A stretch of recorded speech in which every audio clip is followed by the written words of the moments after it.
certainly very interesting as I think about the work we've been doing in leadership, where we are in time and space right now because of what's happening around us. And as I was looking at the title of this, I was just thinking to myself, you know, one of the things about chaos is that it's absent of leadership.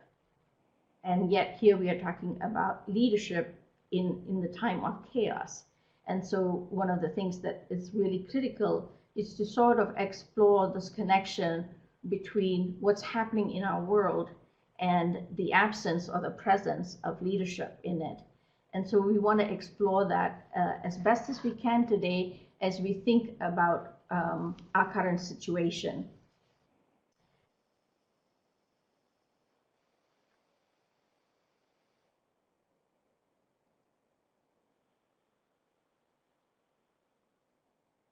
As I said earlier, the work that we do is funded by the Substance Abuse and Mental Health Services Administration of the United States Department of Health and Human Services.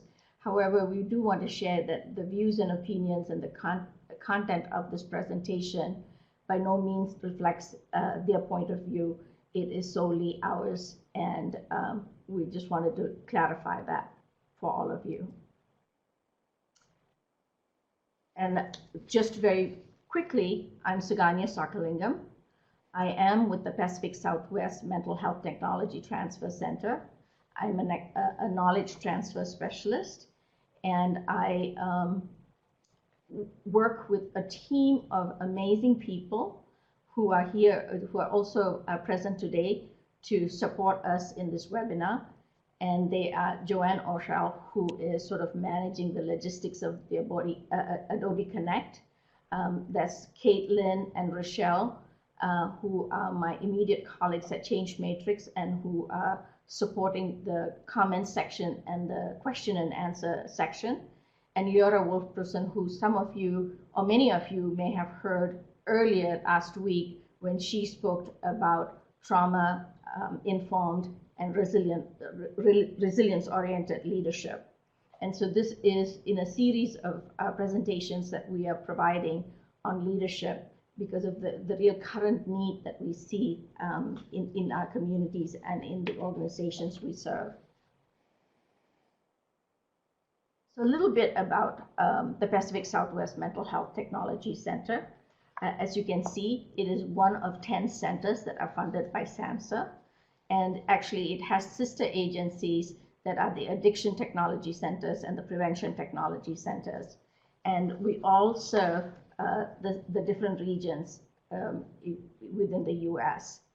And our particular center, the Pacific Southwest, MHTTC, serves Region 9, which are the states of California, Nevada, Arizona, and Hawaii, and the Pacific Islands, which are Guam, the Commonwealth of the Northern Mariana Islands, Marshall Islands, Palau, Micronesia, and American Samoa. So for all of you who are from these states, welcome, and also welcome to all of you who are from the other regions and the other regional centers.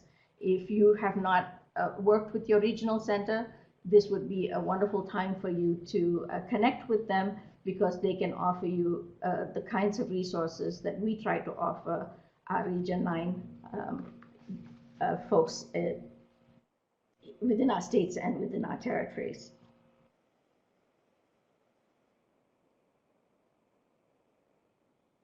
So our role is really to provide training and technical assistance and resources. And we focus on the mental health workforce and the use of evidence-based practices across the mental health field.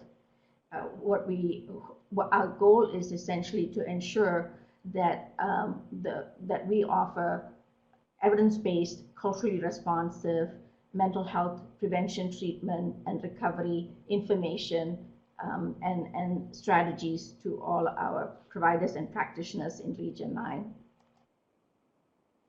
And as you can see, here are the list of services we provide.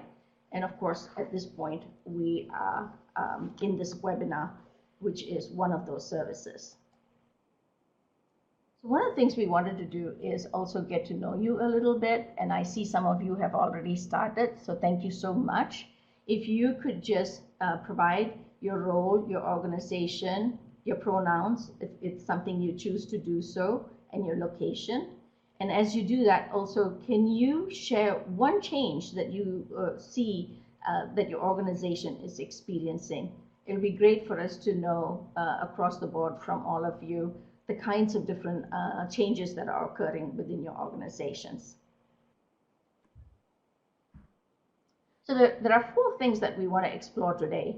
One, we really want to look at, how do we use the terms change, crisis, chaos, and what are the differences among them?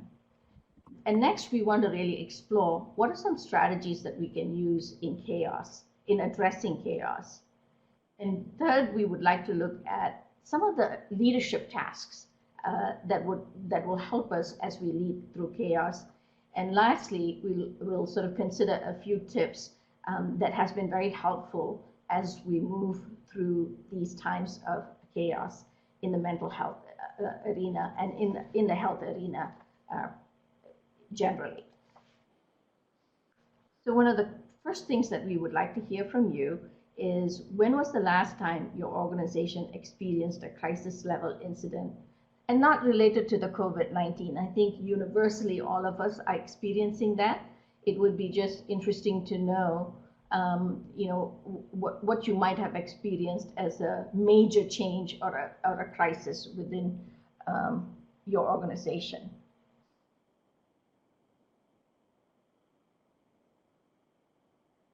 Okay.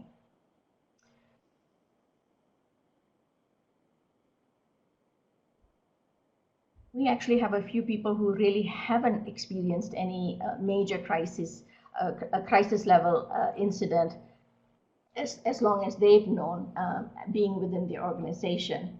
And that truly is amazing, because it really speaks to a very stable environment in which your organization is. But for the rest of you, within the last 3 years, most of you have experienced some kind of crisis level incident in your organization that has required a lot of different ways of thinking about the work and in terms of thinking and doing the work. And so it's not surprising. We are a very rapidly sort of evolving society, and the way we do our work, the way we provide services are constantly changing. And so one of the things that we want to explore is what happens. What happens in that change? What happens if that change is a crisis, and what happens if that is actually a chaos in which we are trying to survive and to do our work. So the thing about these 3 terms is they are very connected. A change is something that sort of occurs over time, that we are constantly evolving. Crises can happen at any time, and that crisis can actually turn into chaos, or we can start with a chaos that then can turn into a crisis. So what does that all mean to us? What we know is that all of us experience change. I think it was Ben Franklin, who first said, the only thing that is certain is death and taxes. And I know some of the folks who do change management work also included the term change and said, the only thing that we are certain of is death, taxes, and change, because we're constantly changing. But what does that mean in terms of the fact that we are changing?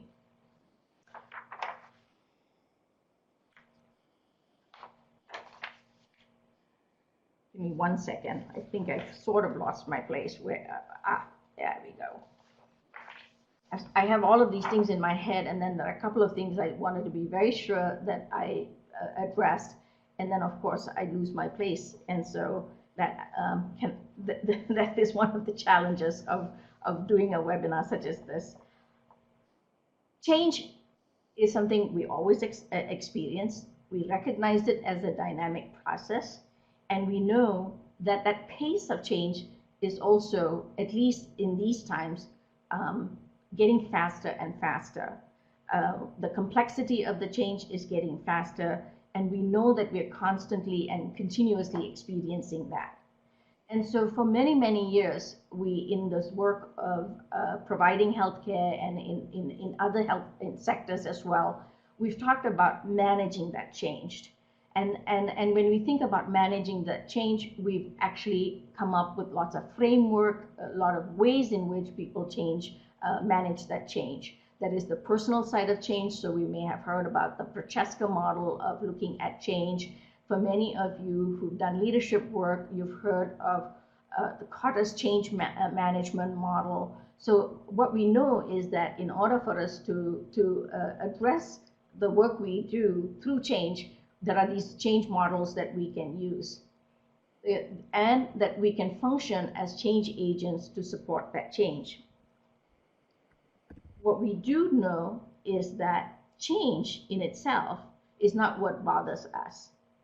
What really sort of makes us resistant to change or push back against change is that sense of loss. And it is that we need to really pay attention to, because it is exacerbated when we go into crisis and when we go into chaos. And let's explore that a little bit. Crisis is when something happens and it is an event that we hadn't planned for, but it occurs, and that we, of course, then can anticipate to plan for it over time. And so some of these are routine.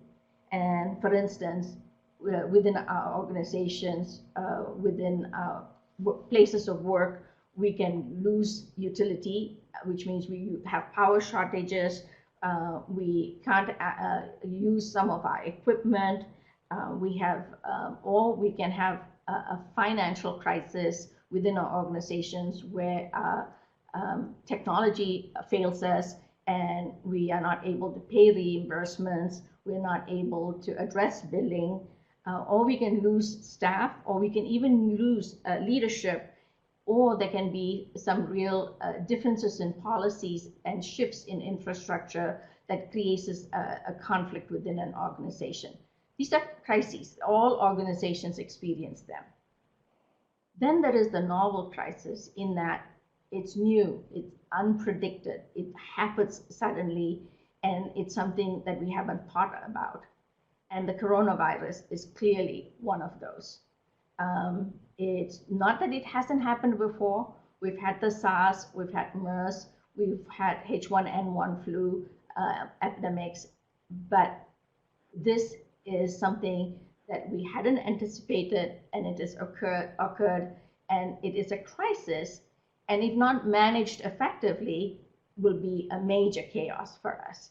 And for some of you, you may actually be experiencing that way because of the true challenges that it has caused within your organizations and within your states and within your territories.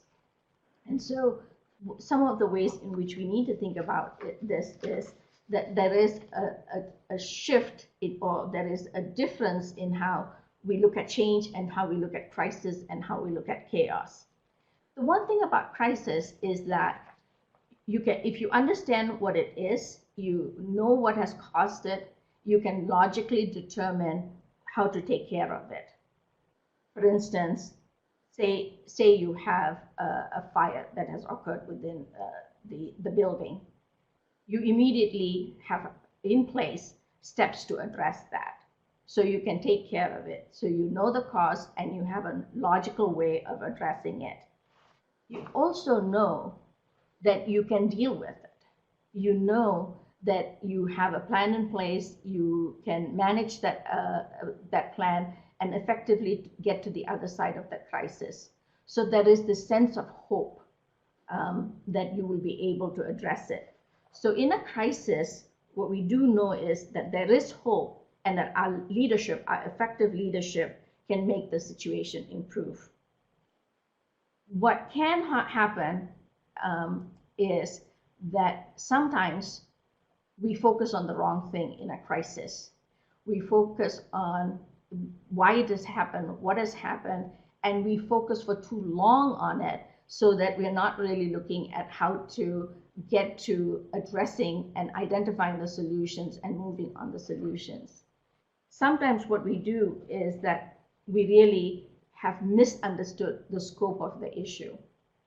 We either underestimate it, which I think for many of you, as you look at where we have been in this coronavirus, is that in some ways we have misunderstood because we have sort of underestimated what it could do to us and our society, and so that misunderstanding has created the crisis and in some instances the chaos. Sometimes we've made poor decisions. We make those decisions because in a rush to try and address the crisis, we haven't looked at all of the issues. And in not looking at all of the issues, we don't make the best decisions.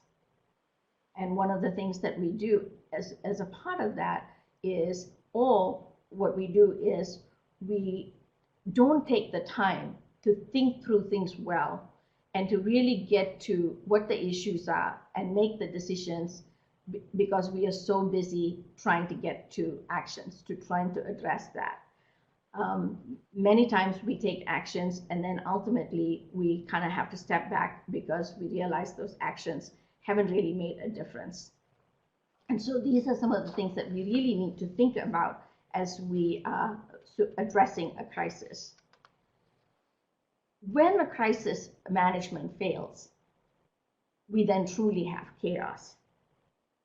And what does that mean for us? What it has meant for us is that we have kind of let go of all the things that would help us to manage and to address the issue. We out of fear and sometimes out of loss, and that loss comes from not understanding the issue and therefore not feeling that you're on top of the issue, or that you as a leader don't have all of the answers, causes you then to step back, and there's a void that gets created. And that void is what chaos is. Because when you really look at the definition of chaos, it actually comes from a Greek word that means a chasm or a void.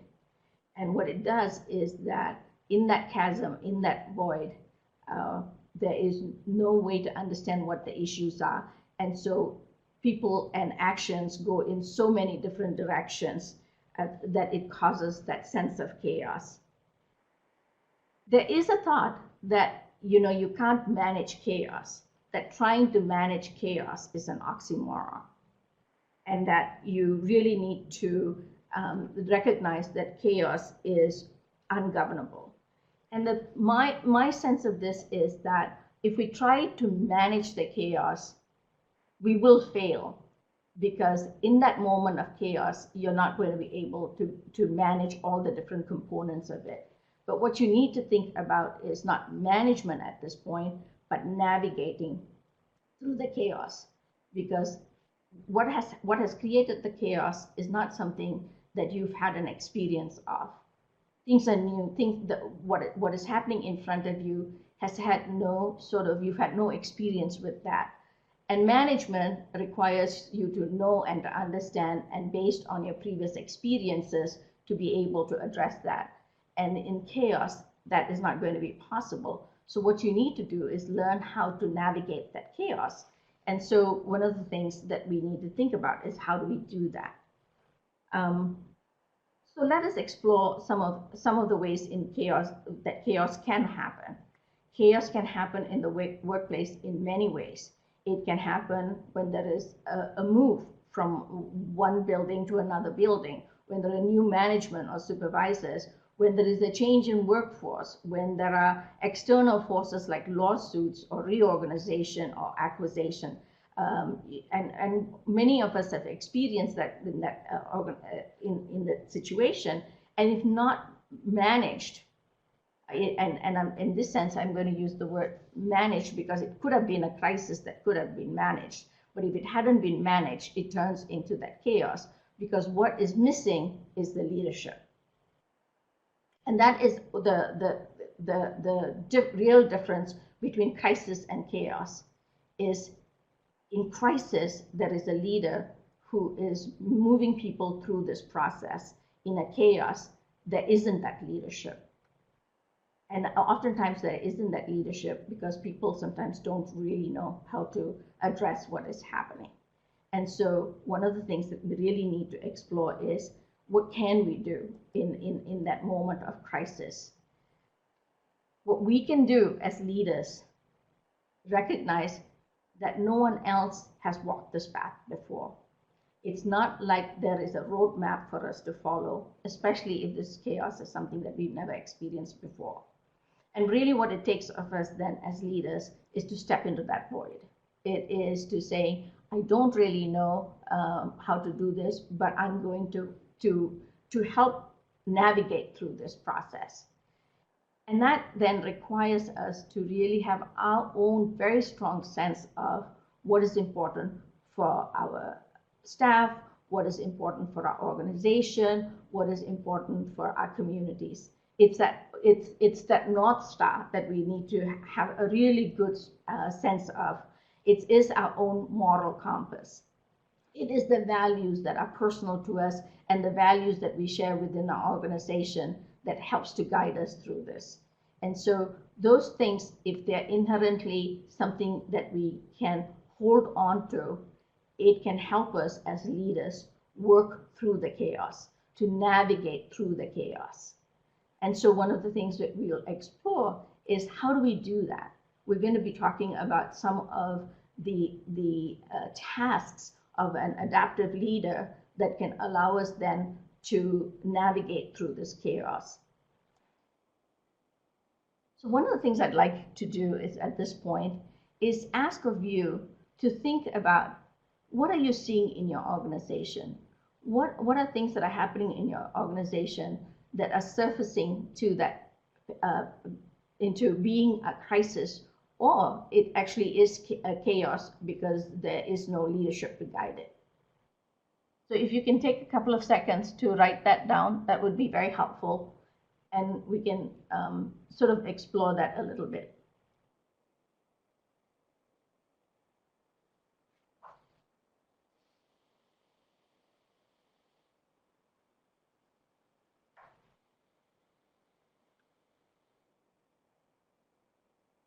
So people are experiencing the need for food assistance, not knowing the answers that are causing anxiety, the unknowns, lack of support, too many leaders sometimes.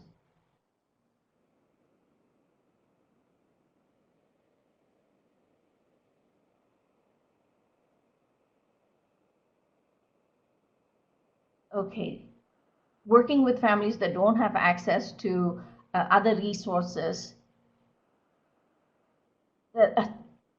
So many of you are really seeing the different kinds of things that are creating the crisis and chaos in your organizations. Thank you.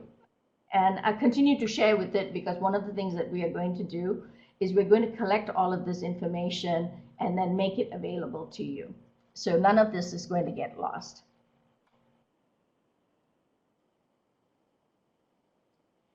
So part of this is we said we want that to really get through chaos and to lead through chaos, that we need to navigate it. And the challenge for us is, unlike the yellow brick road that sort of guided our team here, and I'm suddenly sort of completely losing track of the name, and it'll come back to me. But if you think about the Wizard of Oz and the yellow brick road, you can see that that was a path that was laid out that could take them to this future that they all were looking forward to. What we have is, or what we don't have is that yellow brick road. And so we have to figure out how to do this.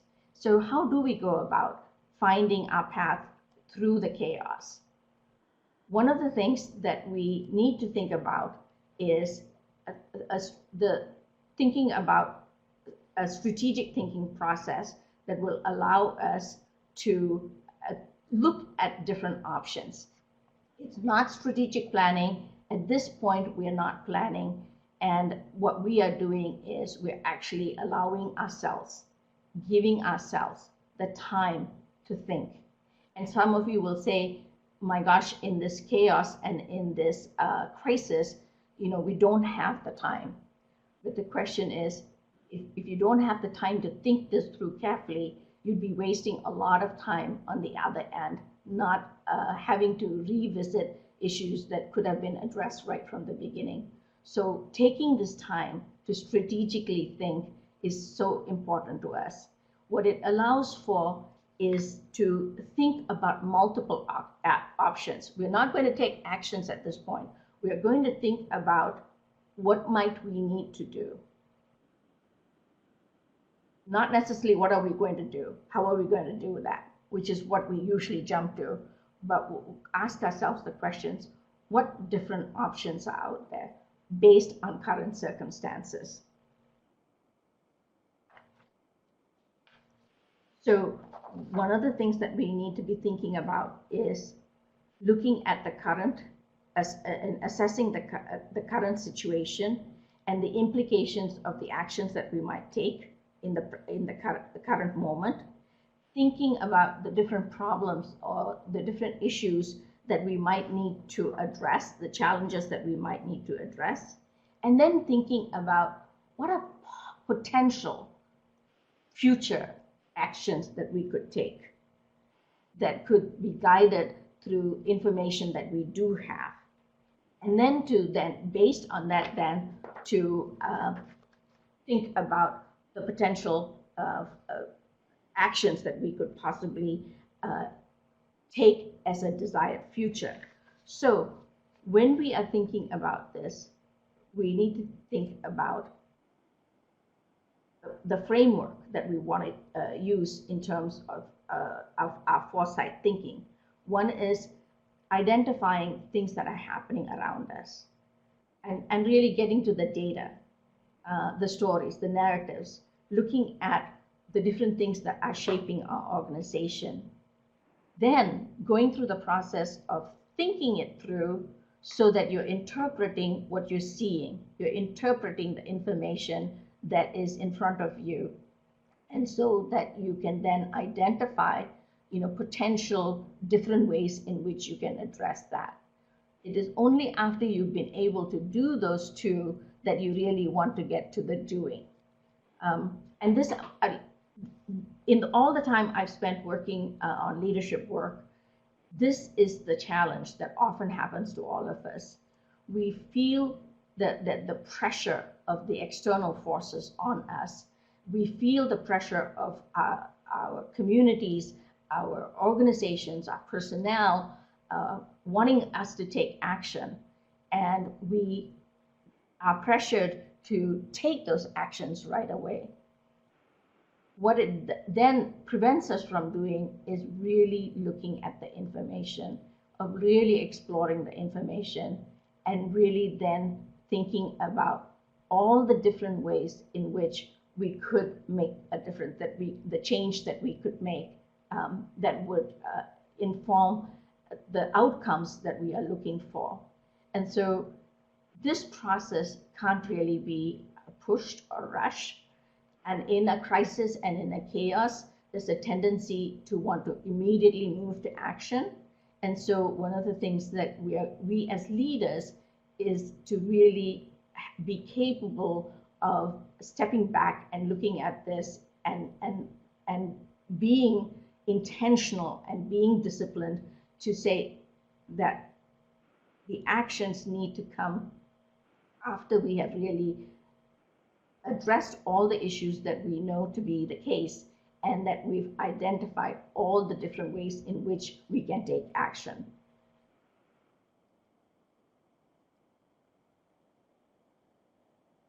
So that is a framework for this. One of the things that we need to do is really look at what's happening. And then the foresight process is what allows us to sort of do the analysis and the interpretation. And then we then can look at what might we need to do that would then lead us to, and that what might we need to do are all the possible ways in which we could do it, so that we can then come to what will we do and how we will do it. And that process, that foresight process, is one that often gets left out, because we go from immediately from things that are happening to what we will do about it and how we will do about it. So taking this step of slowing down and of being able to think through it is very helpful.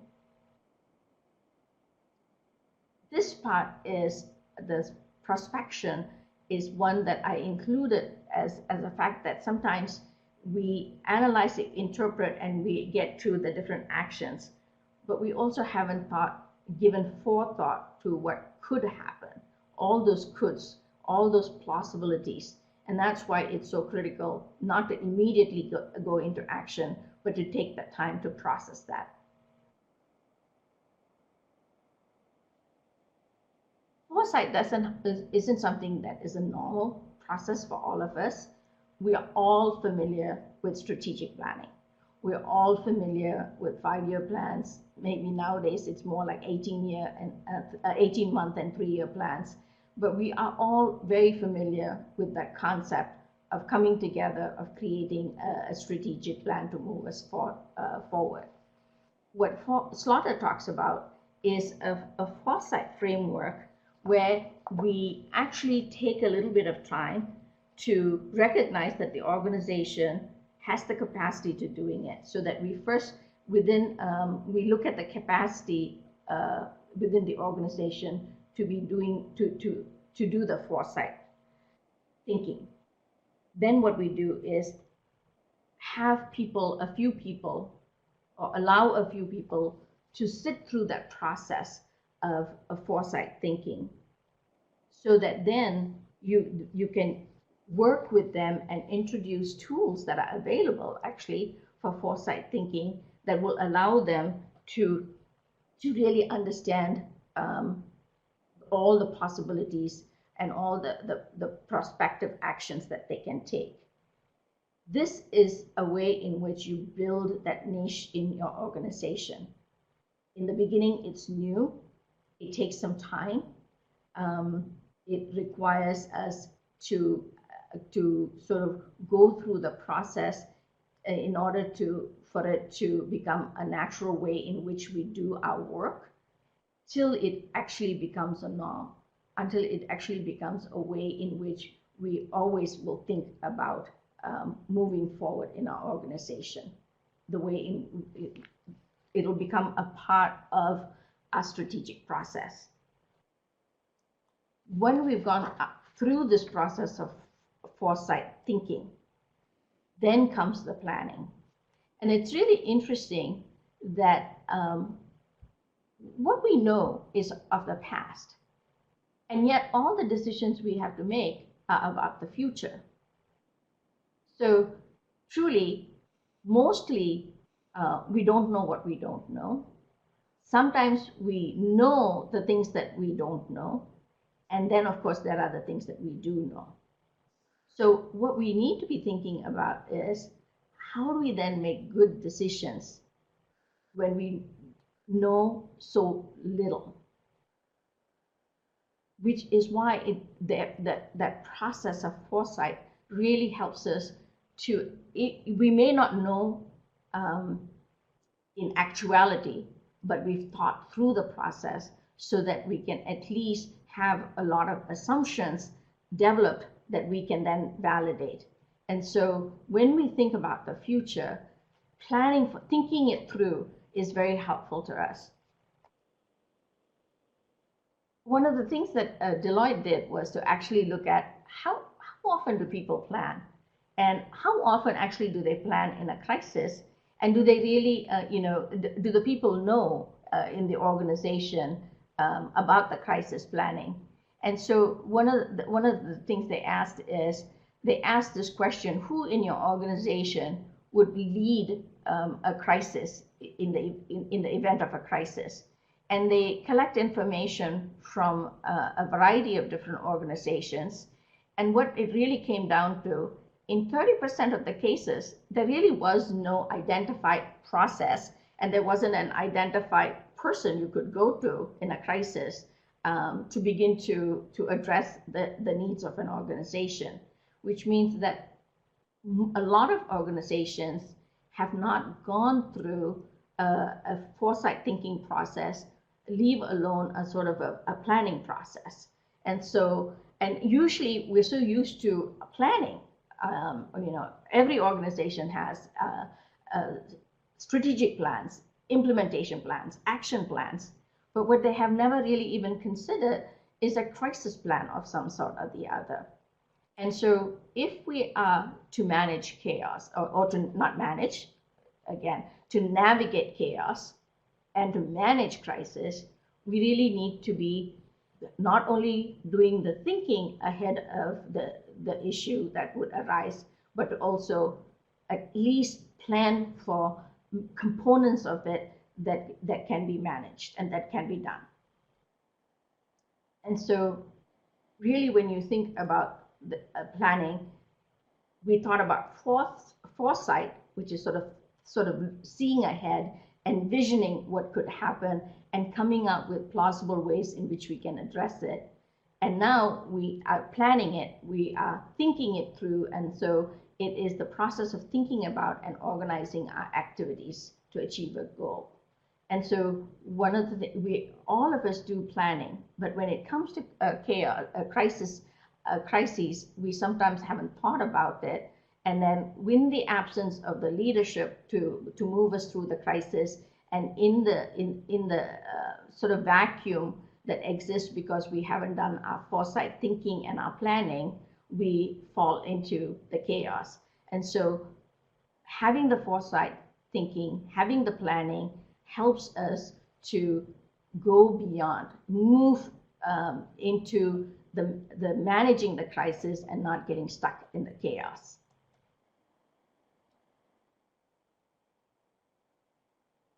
There are many ways in which we can think about this planning, and I like to think about it as forward planning and proactive planning, because what we can do in this forward planning and proactive planning is that we can actually identify people within our organizations can help us do that. We also can think about what is it that we want to see as outcomes, and sort of plan for that. We also can think in shorter time frames and move away from our previous thinking of 5-year, 10-year plans. We think about 18-year plans, and in some instances, as we are thinking of managing a crisis so that it doesn't become a chaos, that we actually even think in 3 months, 6 months planning. As you can see, even with the coronavirus, that is something that we are seeing people already beginning to think about, is in short terms. And so that is what part of forward planning is. We also need to think about using simpler ways in which we gather the information and gather that fast, so that we are able to make some of this, to gather some of this information for our foresight and for our planning purposes. We also need to proactively do this.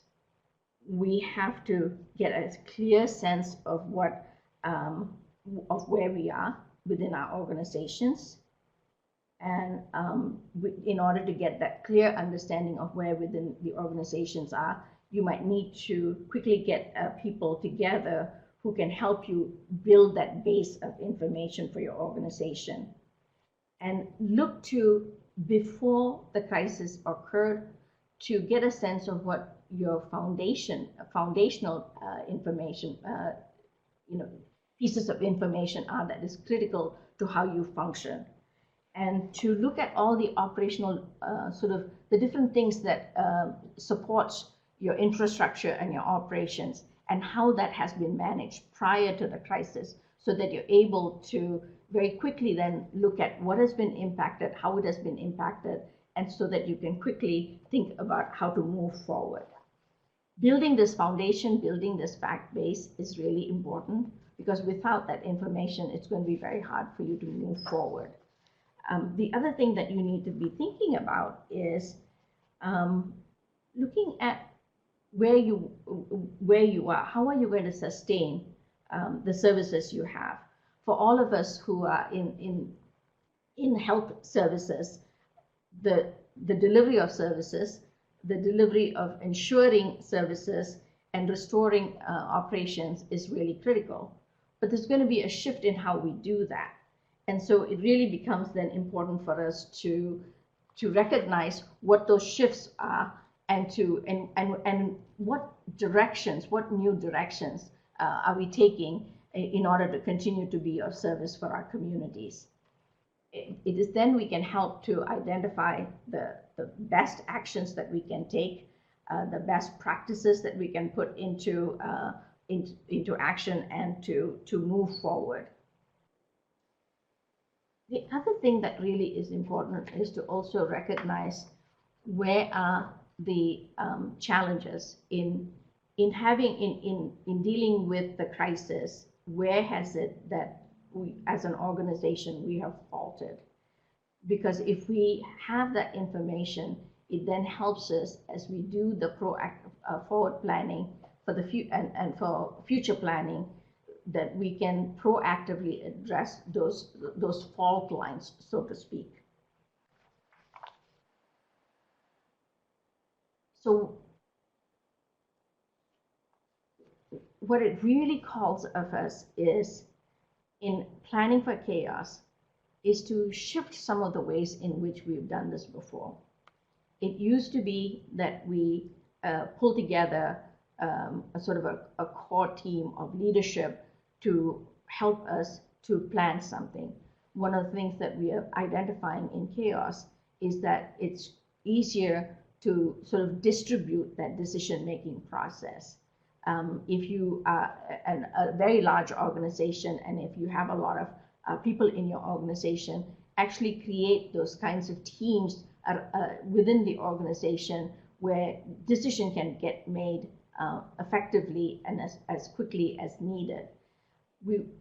Shortening your planning time, not having a sort of a very long planning time, but to address the needs as they come, and creating a less formal planning process than you used to.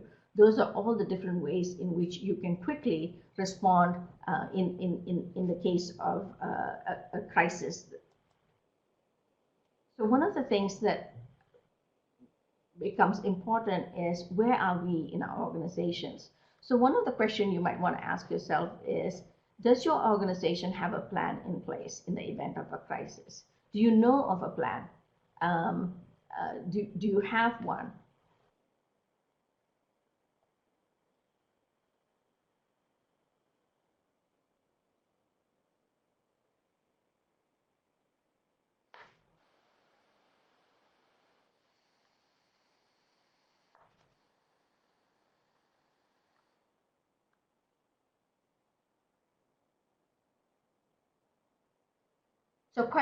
So at least about 60%, a little more than 60%, know of a plan that is in existence within the organization. But there is about 16% or so who says that the organizations don't have a plan. And so this is something to, as leaders, for you to actually explore. There is another 15%, so that's almost 30%, who either don't have a plan, or they kind of, or you don't know about whether they have a plan or don't have a plan. So it really is something for you to explore when you have an opportunity to do so.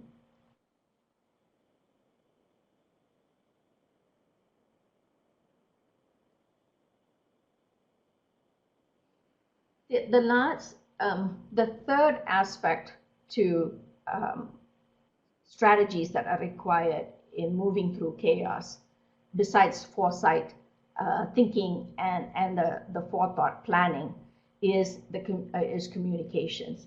And communications is a very interesting aspect in very many organizations.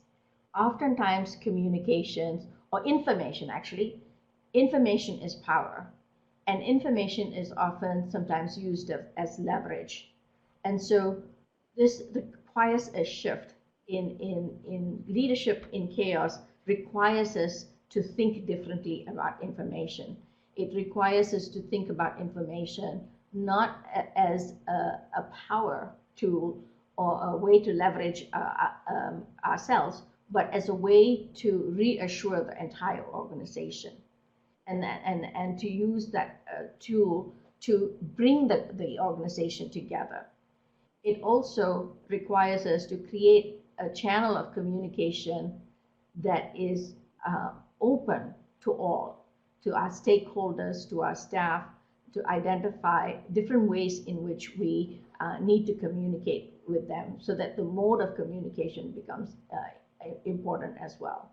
And it also a recognition that the communication is two ways, that we may not actually be in the place where we can get the most sort of critical information and the information most pertinent to our stakeholders, to our communities.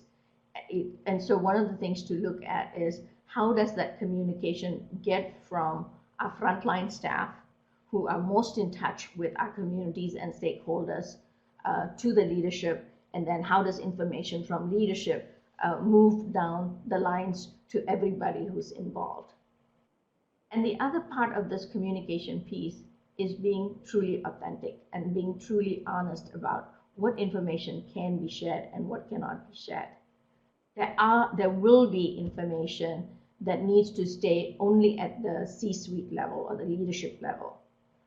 It is critical information that needs to be shared at a different time, not necessarily right away. And so being honest and authentic about what information to share and what not to share when you are in the midst of a crisis is very, very critical. One of the things that we've been seeing, and I've been, like all of you, we are of course paying attention to what's happening in different states and in different situations. And I'm always sort of looking at Governor Cuomo and the fact that he does these daily briefings, and he very honestly talks about the fact that there are things he can share, and he will share it with people and be authentic about it, and there are things that he can't share because he doesn't have the information right there and then, or it's information that he really needs to check, to validate before he can offer his thoughts on it. And to me, that sort of a communication is what sustains the organizations and keeps the community together in the crisis, in the chaos.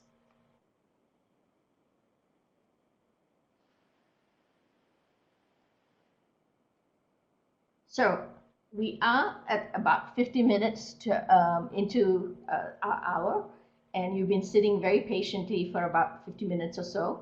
So let's take a minute, and I'm going to actually start the timer right now so that I know I can keep that going. And how about we stand up, stretch, do whatever you want to do to sort of loosen up your muscles, and then you can even step away from the computer for a second, and then come back in about 40 seconds.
think our minute is about up.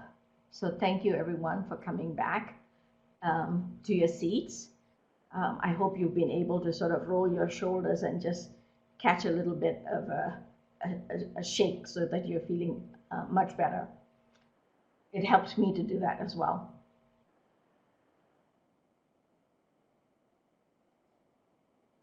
So as we talked about earlier, clearly, if we don't want crisis to turn into chaos, there are things we can do. We can think ahead, envision all the possibilities, and then plan for it, and be thoughtful in our planning process so that we actually will be able to achieve the outcomes we are looking for. And we communicate openly and authentically, and those are critical aspects, strategies that we want to take in sort of leading in chaos. So what kind of a leader does it take to be able to do that? One of the things that I have spent many, many years is to really explore this notion of an adaptive leader. And I want to be able to share that concept with you, because to me, being an adaptive leader then offers me the opportunity to be able to work through crisis, to not create that void that can occur in chaos, and to be able to navigate so that I can support all the people that are within my organization. Let me take a quick drink.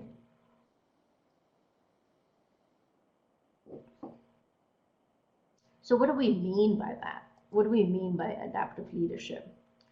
One thing before I do that, I'm not going to show you this video now because there's another video that I saw 2 days ago that to me was so powerful that I wanted to share it with you. So I had to determine which video to show. This, however, is an excellent video.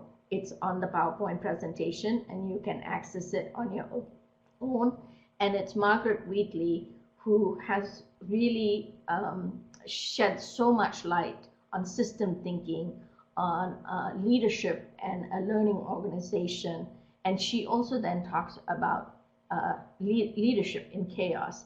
And it's really worth listening to her and her perceptions of what is important. And she really speaks to the kind of leader that I'm going to share a little bit about, because one of the things that she talks about is this leader who's willing to let go of power, who's willing to really bring together people to make the difference. And so that kind of a leader is the leader who can support us through the crisis. One, they can support us in that immediate emergency where we need to stabilize the issue, and we need to sort of keep things stable till we can do the foresight thinking and the planning and the communicating to address that crisis. And then comes the work of addressing what were the causes of the crisis, and then building the capacity so that we can move past the crisis and actually do much better in the next crisis that comes along. Because the fact of life is that there is going to be another crisis that will come along. And so one of the things to me that has been really helpful to think about this are the different tasks that Heifetz talks about in his notion of an adaptive leader.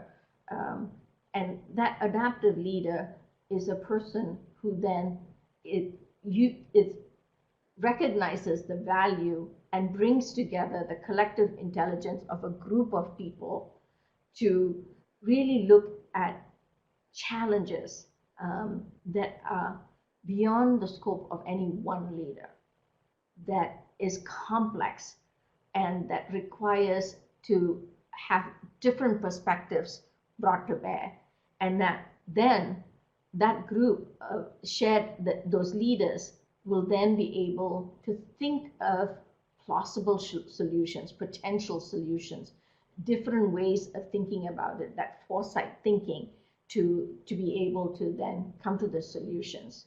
So adaptive leadership requires collective intelligence of shared leaders. It requires us to sort of learn our way through to the solutions, because the solutions are not already there, and then to be able to put them into to implement them, and to watch what's happening, and to take immediate action, and go through a formative process of making changes as they are needed, to be able to adapt to what the circumstances, and to get to the outcomes that are needed. So this kind of adaptive leader, actually, let me go back here. This kind of adaptive leader really focuses on these 6 major tasks, and I would like to walk through these tasks with you, so that we can then look at how this will inform addressing the crisis, addressing the chaos.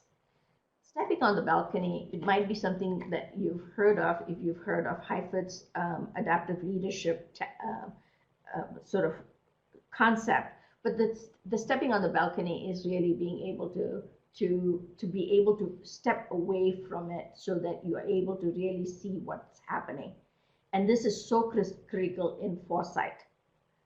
If for you to be able to look at what's happening, to be able to go through that foresight thinking process, you really have to be able to get that, what we call 30,000-foot view, and to be able to ask all the questions that are sometimes very difficult to ask. Why did we get there? What brought us here? What is it that we need to be looking for? Who should be with us as we're doing this work and looking through this issue? And then also recognizing that they not only step away from the issue to look at what's happening, but they step in as they are doing things, as they're implementing things, to see if things are working. So this process of stepping on and off the balcony is one that is a part of what the adaptive leader needs to do. The adaptive leader also needs to know what Heifetz calls an adaptive challenge. And what is an adaptive challenge? An adaptive challenge, according to him, is a challenge in which you really have to evaluate your values, your beliefs, and you will need to shift those values and beliefs and practices and behaviors. And that at times you may be there's a possibility that you might be losing something, that there's going to be a loss. There might be a possibility that you're going to have to take risks. All of those things are the kinds of things that are needed in an adaptive challenge. And when you think about the coronavirus, it is so interesting to think about the fact that having PPEs, having personal protection equipment, could be seen as a technical challenge. If we just created the number of masks that we need and the equipment we need, then we will keep everyone safe. But the social feelings and attitudes around the use of masks in public has become a real issue right now. And that part of it is because we really never looked into the values and beliefs around that. What do people think about when they see someone with a mask? What does it mean to them? Why is it impacting them the way they do? So really, anytime we look at a way to address an issue, we really have to ask ourselves, is that something that's simple, that doesn't require a shift in values and beliefs? And if it doesn't, then it's a solution that could move forward. But if it requires a shift in values and beliefs, and if we don't plan for that appropriately, it's not going to happen. And so when you are the adaptive leader trying to address the crisis so that it doesn't turn into a chaos, you really need to be thinking about it. And what I recognize is that when I talk about these tasks of a leader, of Heifetz, I mean, these are 1 week trainings and coursework where you learn to identify the different tasks of the leader, and you learn to identify adaptive challenge because you go through case studies and vignettes and practice sessions in which you're acquiring that information.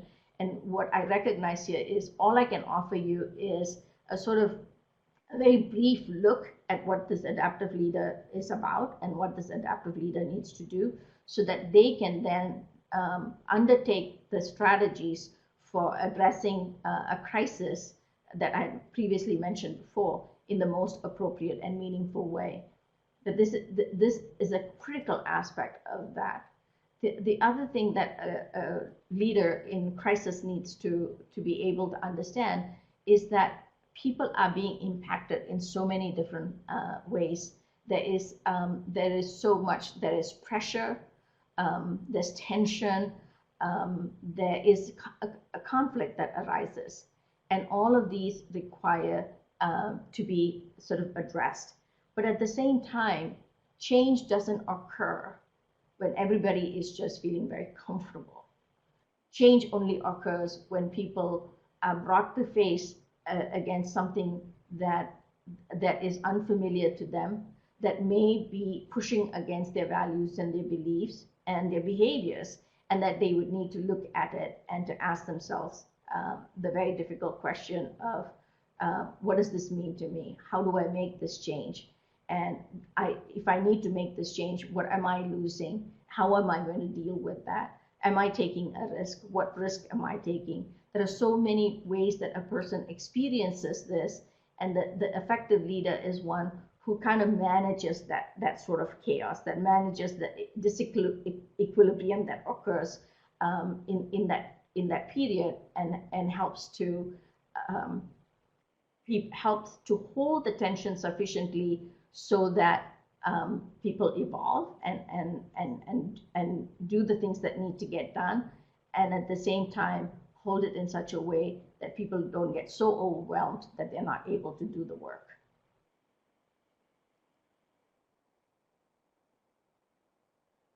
This sort of feeds into what we talked about earlier as well, in that being that adaptive leader in the time of crisis is that it's important for you to manage the pace of the change that's working, and to actually manage the pace of the stress that is coming through, the amount of stress that's coming through, and help people to continue to stay and be attentive to the work that needs to get done.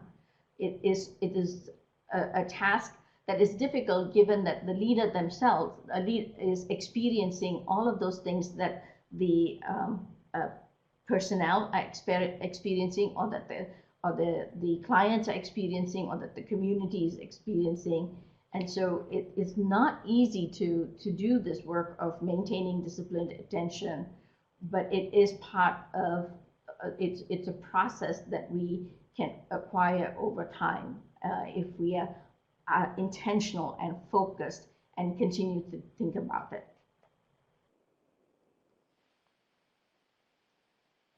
Heifetz calls this giving the work back to the employees. My colleague Elizabeth really talks about engaging everyone, and I think that's a concept that I totally embrace.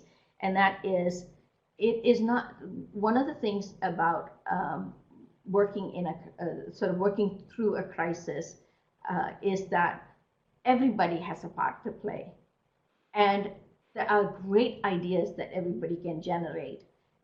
One of the things we need to do is be able to create that sort of an environment where people really feel like they're empowered to share their opinions and their thoughts, and to be able to participate in the process of leading the organization through the crisis. Yes, it takes time, and yet without doing this, I think one of the things we do is that we really cause a chasm between the leadership and the personnel. So, and also a sense of mistrust, lack of trust can occur because not everyone is engaged and involved in that process. Also, one of the things that Heifetz talks about is the fact that sometimes in a crisis, we move very quickly to getting to solutions, and what we are not willing to take the time to do is to really engage everyone, including people in the frontline staff, people who know what's going on and may have, and they are leaders in from that perspective, and whose voices don't get heard. So one of the things to do is to actually really create a process in which it can occur that all voices get heard and all leadership from wherever people are engaged in this.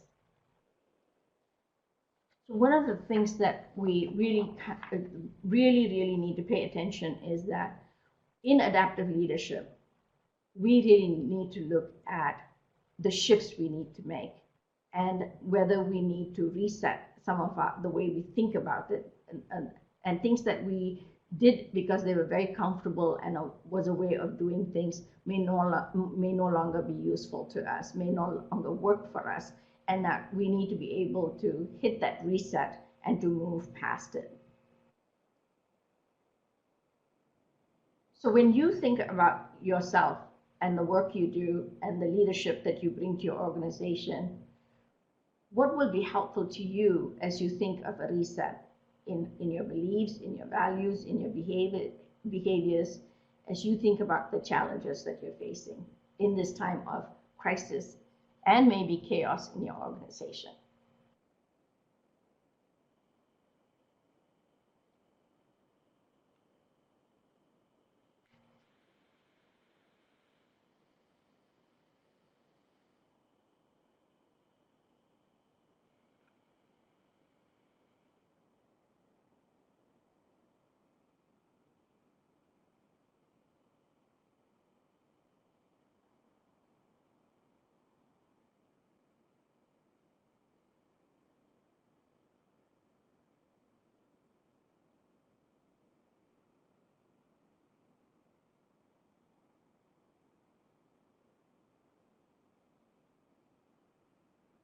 So some of the things that people think will be helpful is being inclusive and being flexible.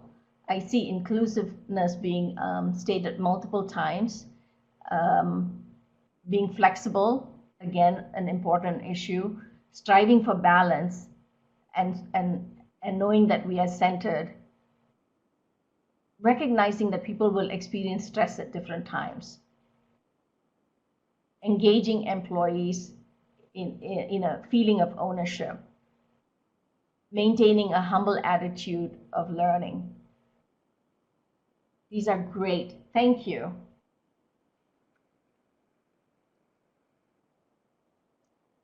So I do want to sort of quickly go through a few things to add to the conversation we had about the 3 strategies and the adaptive leadership tasks that we have. And many of them connect to those strategies and the leadership tasks. And one is that it always makes sense to diversify a team. And actually, in one of the articles that I just read lately around COVID-19, they are talking about looking at a cohesive and adaptable network of teams within an organization. That they may sit at different places, they may sit in different divisions of the organization, but their common purpose is to gather that information, to identify the challenges, to even think of the solution, and then to sort of do it in a way that is rapid so that they are able to continue to address the crisis that is occurring. The other is to really have a sense of what your anchor is. One of the things that you in both the foresight thinking and the planning, and also in addressing the adaptive challenge, truly knowing what you want, what it is that you want for your organization, who you are, your vision and your mission statement needs to be still held as your North Star, so that it can inform the work you do. It is so, sometimes we go into a sort of a mode of hiding because this is so difficult, and emotions are running high. And as a leader, sometimes it is just, it just feels like there's so much that you're trying to deal with. And yet at the same time, you as a leader need to work very hard at sort of being there, being present, and being that proactive communicator that I talked about earlier, being able to share the information. Because one of the things that we do know is that when an organization is in crisis, and if there is no trust built, and if the communication falters, it's very quick and easy for an organization in crisis to go into chaos, because truly there is that void of leadership, the void of information, the void of trust that creates that chaos.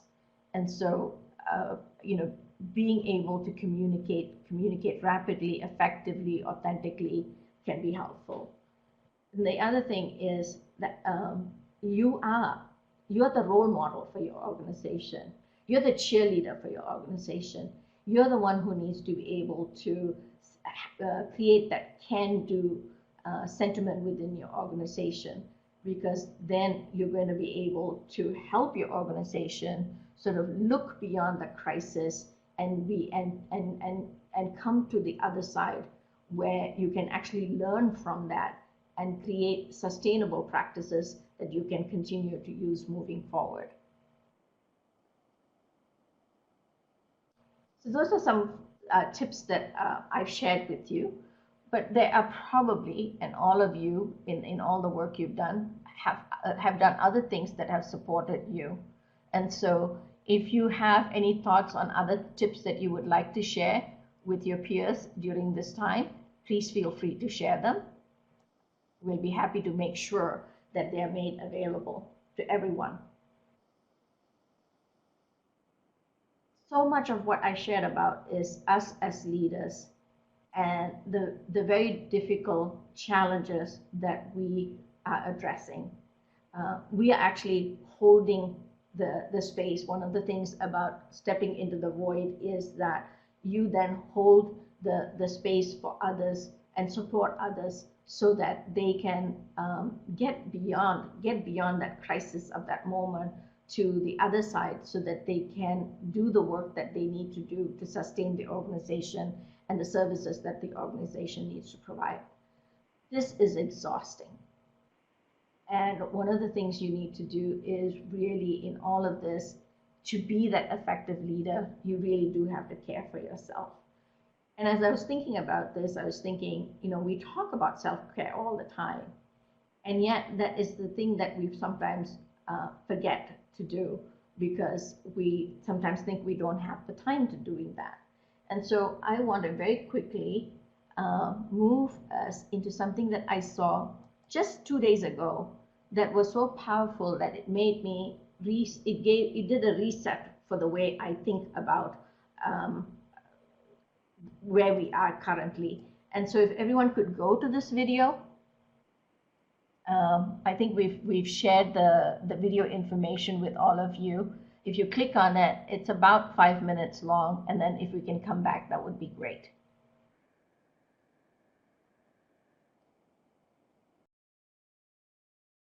This is the video I just saw 2 days ago, and I'd been doing the thinking I'd been working on the comment notes for the reset, and I just suddenly thought about it. Really caused me to think about what an amazing reset that it is for me. And so I wanted to share with you, because along with self-care, he talks about the fact that if one spends time being grateful, one doesn't then isn't spending that same time being stressed out. And so that to me was a really powerful reset. So I wanted to then now ask you, in terms of what you've heard today, if there is one strategy or a tip that you feel like you can actually take on right now when you go back to work in a, after this webinar.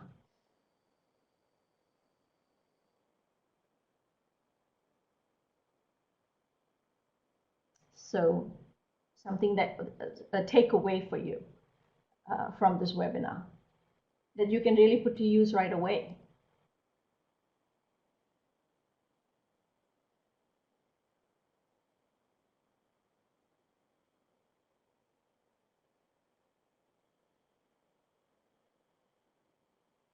Work on options. Yes. Communication. I love the fact that you're all thinking about options. It really just opens up the world to us when we can think of all those possibilities. Diversified teams. Yes. If you can do that within your organization, that can be such a powerful way in which you can make that reset, make those changes. Mining the wisdom of staff.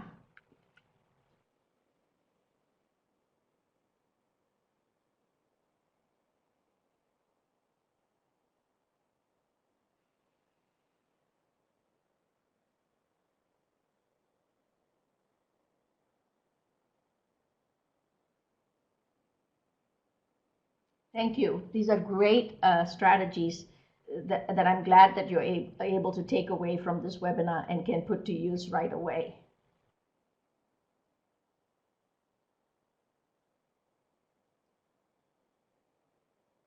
So I wanted to go through a couple of things. One of the things that you might have known is that we've had a series of webinars that are all that have a leadership focus.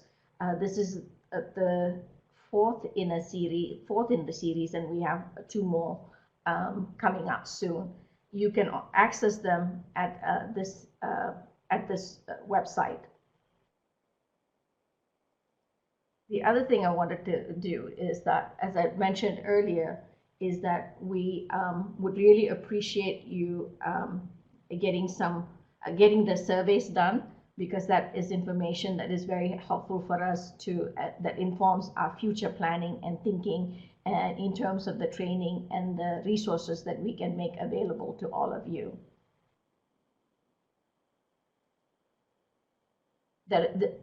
We also have contact information that we would be that we look forward to hearing from you.